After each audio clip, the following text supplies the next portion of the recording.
Sabi mo nanay, Wala. balikan mo naman ako. Like, Moga. Gusto kita makasama, sabi mo, mama. Umiyak na po si Mark. Gusto mo ba makasama si mama mo? Anong pangalan ni mama? Umi. Noemi daw. Noemi. Noemi.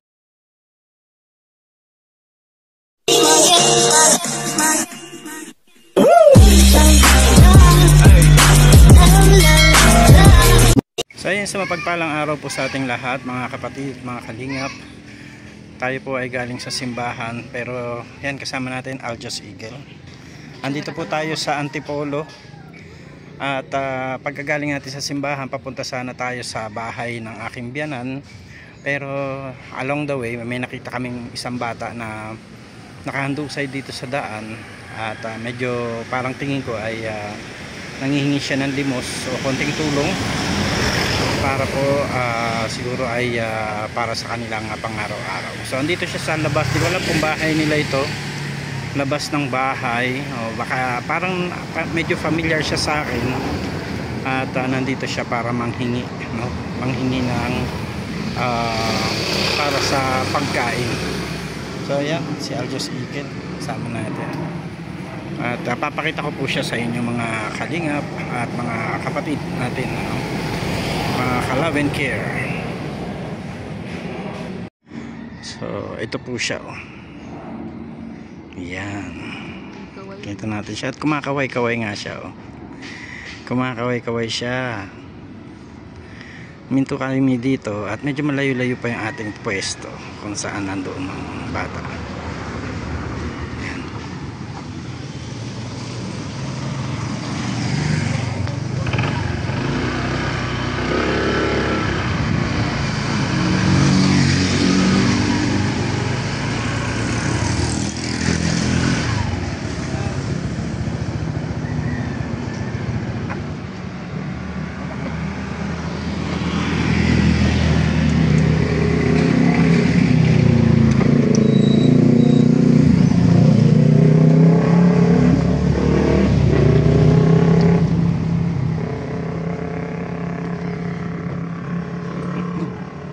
Hello. Gusto ka? Okay pa. Okay ka? Opo. Ginagawa mo dyan?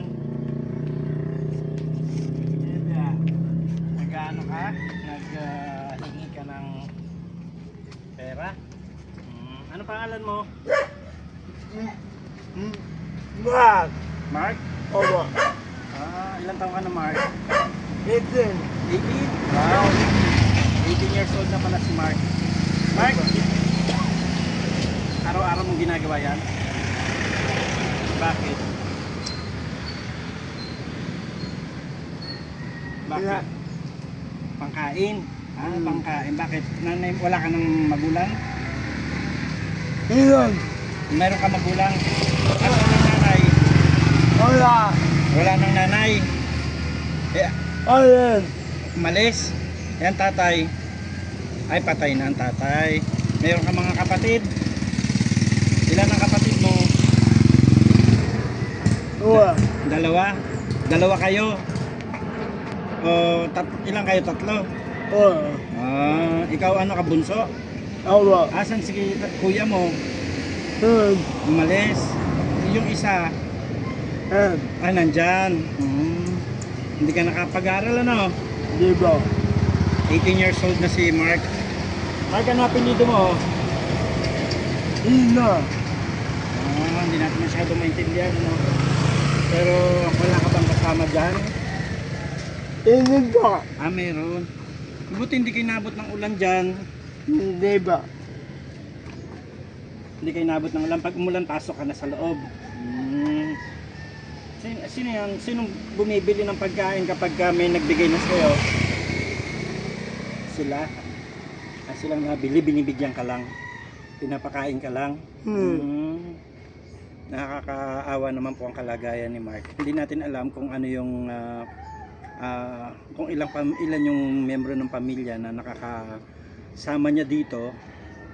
Pero yung kanyang sitwasyon ay kahit na ganito yung kanyang kalagayan, gumagawa pa rin siya ng paraan para mabuhay. No, Mark? Itong mga nakukuha mo, sa'yo lang yan o lahat kayo? Sa'yo lang? Anong mga madalas mong kinakain? Kanin. Ito gusto mo ng mga biskwit, ganyan, gatas, nainom kang gatas? Hindi. Anong iniinom mo?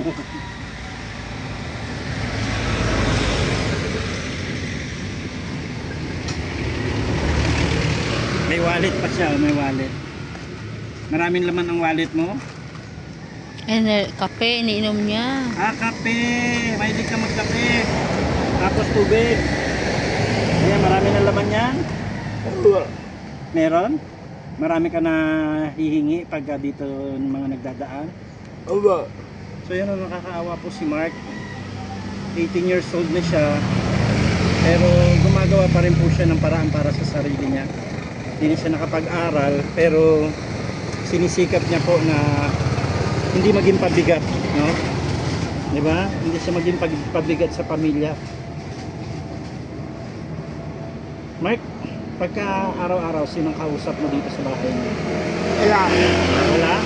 Dito ka lang talaga? Dito ka lang lagi? Aba. Hindi ka nakakaalis? Hindi ka nakakapasyal? Hindi ba? So yun po, no? Nakakaawa po yung kalagayan ni Mark. At para sa mga kagaya po niya, ito po yung talagang dapat pong tulungan. Ano po? Kasi wala siyang kakayanan. Pinanganak ka lumpo. Pinanganak ka na niyan, lumpo ka. Wala talagang lakas yung mga paa mo. So yun, no? Makikita po natin yung kanyang paa. Paano ka naglalakad?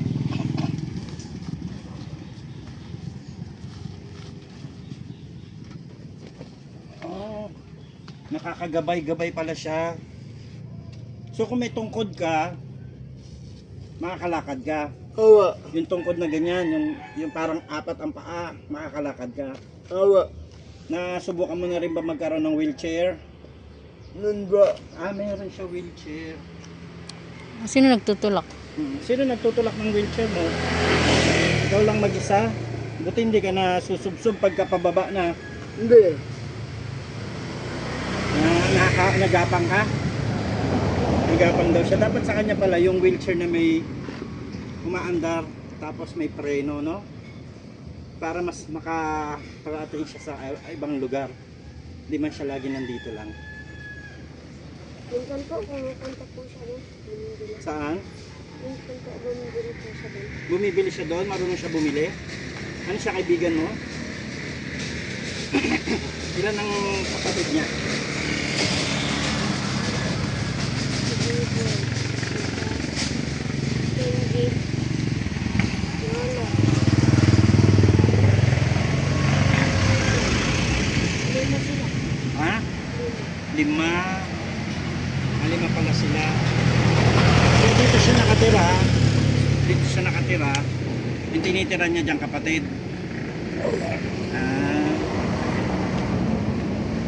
So yun, nakita kita sa malayo eh. Kumakaway-kaway ka eh. Kinakawayan po niya tayo sa malayo. Nung nag-i-stop tayo doon. Kasi nga parang gusto kong i-check ano ba yung nakikita ko sa daan.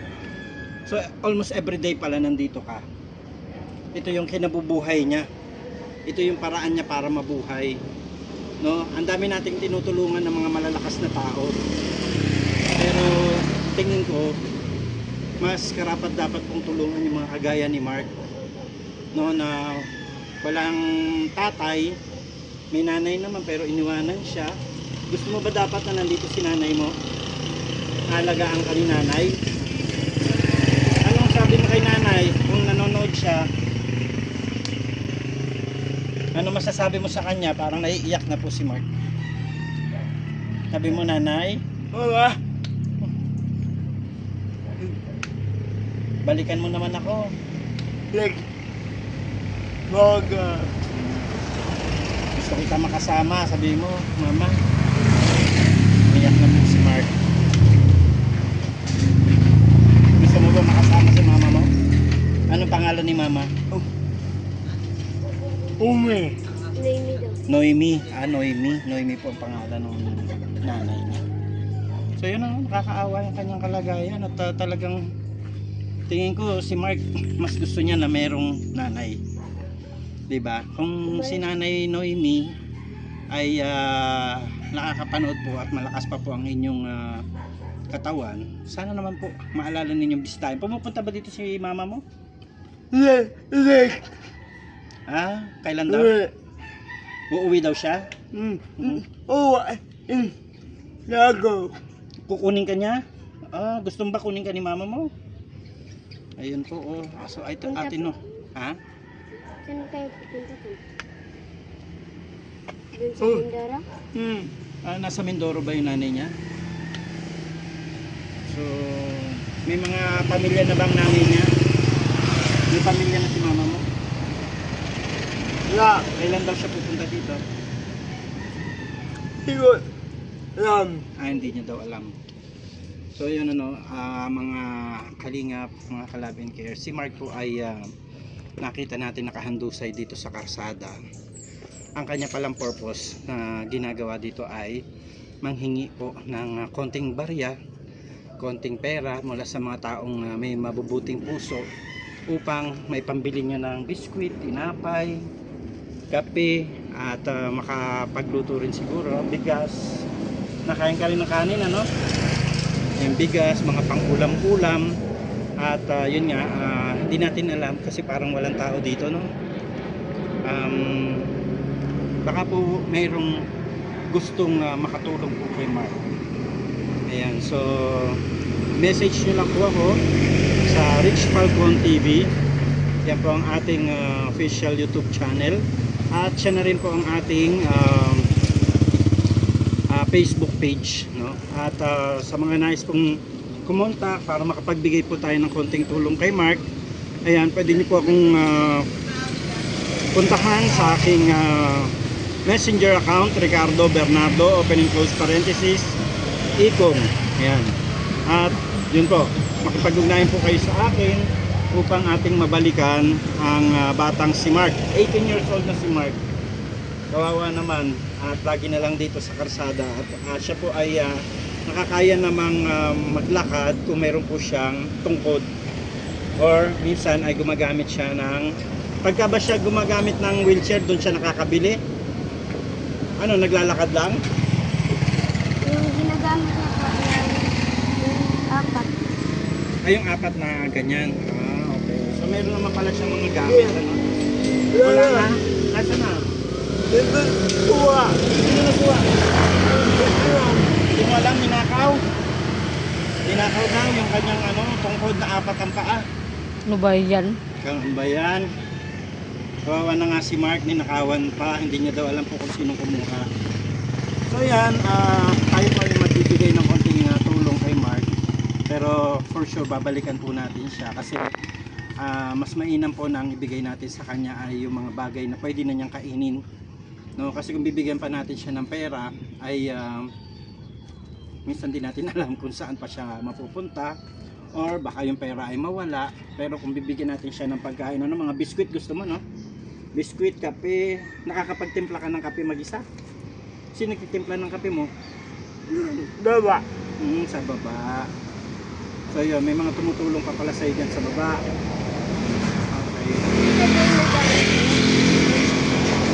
May nag-vlog na ba kay Mark? Wala. So yan po mga kalingap, mga kapatid, sana po ay matulungan natin si Mark at makapag-abot tayo ng konting tulong para hindi naman po siya dito lagi na lang nandito sa labas. Baka mamaya maarawan siya. Pag naaraw, mas sigat ang araw, pumapasok ka. Hindi, nandiyan ka lang. Pag umulan, nandiyan ka din. Doon ka napasok, pag umulan doon siya napasok. So hindi niya naalintana yung kanyang kalagayan. Ang gusto lang niya ay kahit pa paano makahingi siya ng konting tulong mula po sa atin. So bibigyan muna po natin siya ng konting yan. So Mark, pabigay ko sa'yo, ha? Sabi mo niya.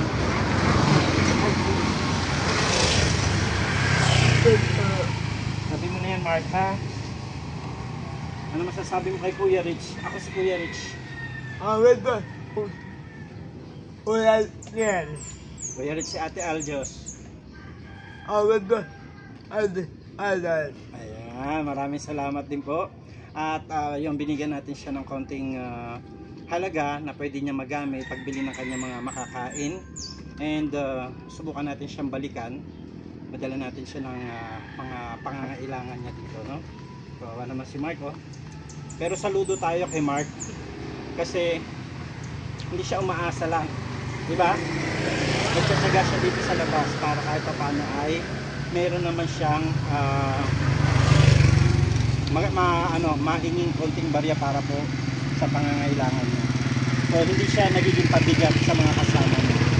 Kaya pagpatuloy mo lang ang iyong kasipagan, Mark, awa si Lord, at pwedeng maraming mga tao ang makatulong sa'yo. Ayan. So pasalamat ka sa mga viewers natin. Maraming salamat po sa inyong lahat. Sa mga hindi pa po subscribe sa ating munting channel, please do like, share Rich Falcon TV, and don't forget to hit the notification bell para lagi po tayong updated sa ating mga videos. Huwag po nating kaligtaang supportahan Aljos Eagle. Ayan, ang aking pong may bahay. Ayan, at huwag din po natin kalimutang supportahan Kuya Bal Santos Matubang at Edna Vlogs and Kalinga Rob. At ganun din po si Madam Marites Umblas Vlog, ang official channel po ng Love and Care. Lena Barbo at Ma'am Asun Batul, thank you so much. Kay Ma'am Sultan. Sultan Kudarat Girl, ayan, maraming salamat po. At sa lahat po ng mga sponsors pa na patuloy na tumutulong sa atin sa ating pong paglingap. Ayan, magandang araw po, pagpalang umaga sa inyo lahat. God bless, magandang buhay. Shalom. Maraming tao sa kapanahunan ng totoong nangangailangan ng ating mga tulong.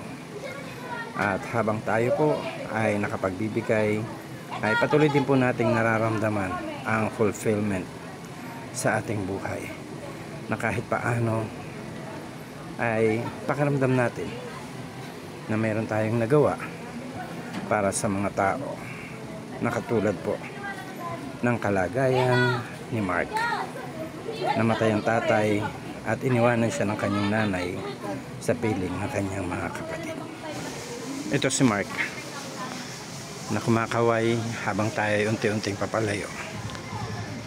Alam ko umaasa na kahit kaunti ay muli tayong makakatugon sa kanyang pangangailangan.